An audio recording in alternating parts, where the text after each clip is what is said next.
everyone, it's Michelle and welcome back to the Royal Daily Tea. Happy Monday. I was hoping to get this out to you this weekend, but time got away from me. As you know, I'm preparing for a huge home move. I'm moving on the 21st of October, so every weekend I'm busy packing. Now we're going to cover quite a few royal stories, kind of a royal roundup over the last couple of days. But before we jump into the royal news, I do want to tell you about another thriller audiobook that I listened to this weekend. It is called When I Was You by Amber Garza. You guys, this was such a phenomenal book. It's about a lady who discovers a new woman moves to her town and she has her exact name. Then she finds out that their lives are very similar. However, this woman is about 20 years younger. She becomes a little bit obsessed with this other version of herself. Think the show You. It is such a really, really good book. I listened to it, you guys, in one day. So if you're interested, it will be linked in my Amazon storefront. But you guys, we have a lot of juicy royalty to get through today, so you know what to do. Sit back and relax, grab yourself a beverage, and let's get into the Royal Daily Tea. Prince William submits unusual trademark filing in U.S. amid rumors of a big new plan. Prince William could be planning to host a sporting event in America after submitting a trademark application with some very unusual requests. The Prince of Wales might be considering organizing a charity run in America, as the request filed included the phrase printed race numbers. Now, as we know, Prince William is an avid runner, most recently admitting to running in Central Park while he was visiting New York City when he was there to promote the Earthshot Prize. Now, reportedly, on the 12th of May of this year, he submitted an application to the U.S. Patent and Trademark Office to trademark the Royal Foundation of the Prince and Princess of Wales. The application lists Kensington Palace, London, as its official address and seeks to trademark the foundation's name for purposes related to promotional campaigning, charitable fundraising, educational activities, and healthcare services relating to mental health. Now, the application also seeks to trademark printed matters such as banners and posters in relation to charitable activities in the field of mental health, printed race numbers, clothing, footwear, and headgear. Now, a legal expert familiar with trademark applications noted that it's unusual to specify printed race numbers in such a request. The lawyer raised the possibility that this detail might suggest plans to host a race or fun run in the United States. He added, normally the language is fairly broad and all-encompassing, but for this application to mention race bibs in particular might suggest they are thinking about hosting some sort of race or fun run here in the States. The Royal Foundation's website says it is led by the Prince and Princess of Wales and mobilizes leaders, businesses, and people so that together we can address society's greatest challenges. So this sounds pretty promising and exciting that perhaps there could be more charitable events here in America being done by the Prince and Princess of Wales. What do you guys think about that? Leave me your comments down below. So the royal family's official website was taken down after a series of targeted cyber attacks by a Russian hacker. The official royal website went down for around 90 minutes on Sunday morning, with Russian hacker Kilmick taking responsibility. Now, the URL royal.uk was displaying an error message this morning while hacktivist Kilmick posted news of their apparently successful attack. Now, there has also reportedly been similar attacks on public transport systems in Birmingham, Brighton, South Tyneside, and South Yorkshire. It is unclear if they are all linked to Kilmick. Now, Kilmick is the leader of the Russian hacktivist DDoS collective Killnet, and earlier this year announced on Telegram the establishment of Black Skills, a private military hacking company. Now, the name is believed to be inspired by private military companies in Russia, primarily the Wagner Group, which had been used during Vladimir Putin's invasion of Ukraine. Some reports suggest Kilmick's aspiration is for the Kremlin to use the resources of the cyber mercenary group. Now, according to a royal source, no information was actually hacked on the website or content stolen. Instead, the website simply went down, called a Distributed Denial of Service or DDoS campaign, which is where they send a bunch of traffic to a website, shutting it down. Now, the KillNet attacks don't usually cause major damage, but can lead to outages lasting several hours or even days. The collective has previously threatened to target organizations in the healthcare and public health sector, including the sale of health and personal data of American people. So it's very, very scary that these people are going around doing these attacks. But luckily, the royal family's website was only down for 30 minutes. However, when you go to the website, there is now increased security measures in place to access the website. Ooh, what do you guys think about those cyber attacks?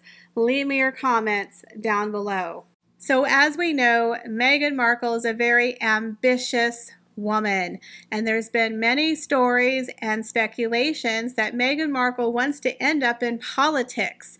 So now that Senator of California Dianne Feinstein has passed away at the age of 90, her seat is now vacant. So many people are tossing around the name Meghan Markle, but also Oprah Winfrey to replace Dianne Feinstein. Now, the governor of California, Gavin Newsom, has pledged that any vacancy in the government would go to a Black woman. Now, I personally don't care for that. Why not give it to the most qualified person? So now we're just months away from the primary elections, and Gavin Newsom said he would appoint an interim person to the office so he wouldn't mess up the primary elections. So that is why a lot of people feel, oh, Black women? Well, Meghan Markle, she's 43% Nigerian. Oh my God, he's going to elect Meghan Markle to be the interim senator to replace Dianne Feinstein. That is the most laughable and asinine thing I've ever heard. I don't think Meghan Markle could get herself voted as the president of a PTA. People do not like Meghan Markle. She cannot handle negative press nor criticism. She doesn't have family values. She walks around with a royal title. Sweetheart, you're going to have to leave that at the door if you become a senator. It's not going to happen.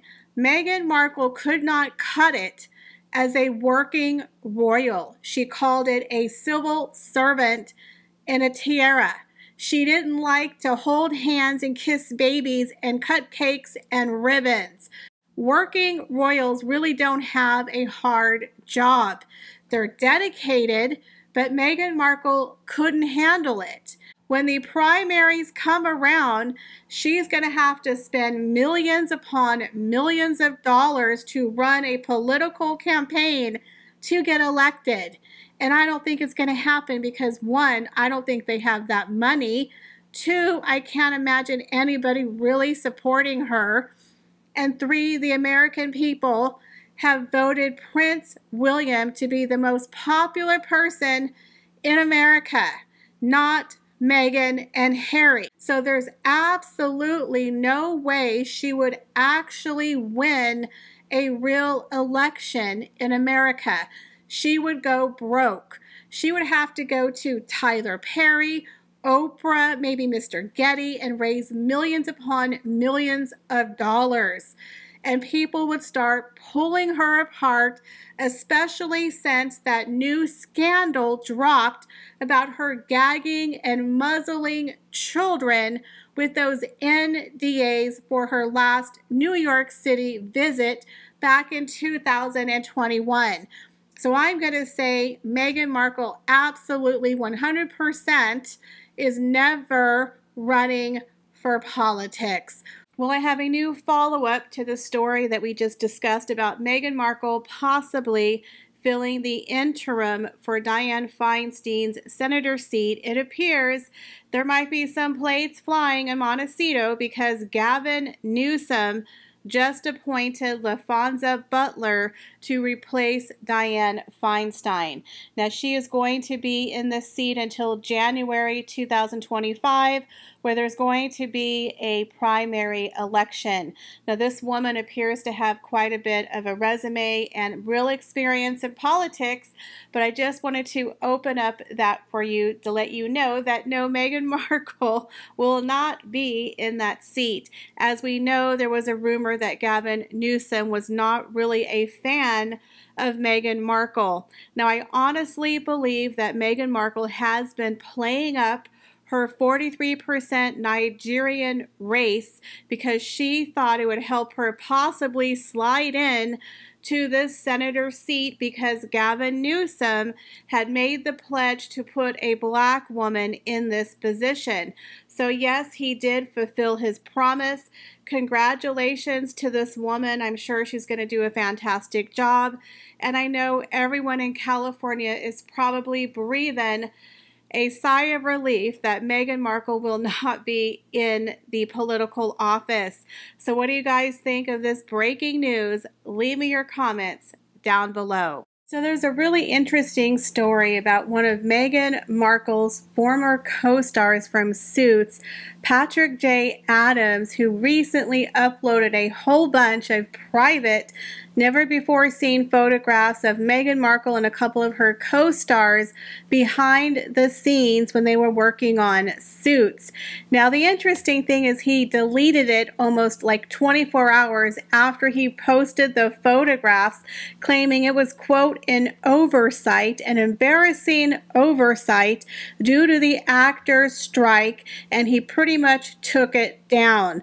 Now, while he had it posted, people were saying, oh, this means there's going to be a Suits reboot. Meghan Markle's coming back to the show. But what I find really interesting, and this is not me being mean about this actor, but we got to be real here. Patrick J. Adams really hasn't had much of an acting career since Suits was taken off the air in 2019. Now, he did go to Meghan Markle's wedding with his wife back in 2018, but we're talking 5 years ago. That's been 5 years, half a decade, and he really hasn't had a whole lot of work. I went to his IMDb, and he had a couple of, parts and a couple of episodes of TV shows, but nothing I've really heard of. And then, of course, he has a podcast that he launched. But in my opinion, I believe his career kind of stopped after Suits.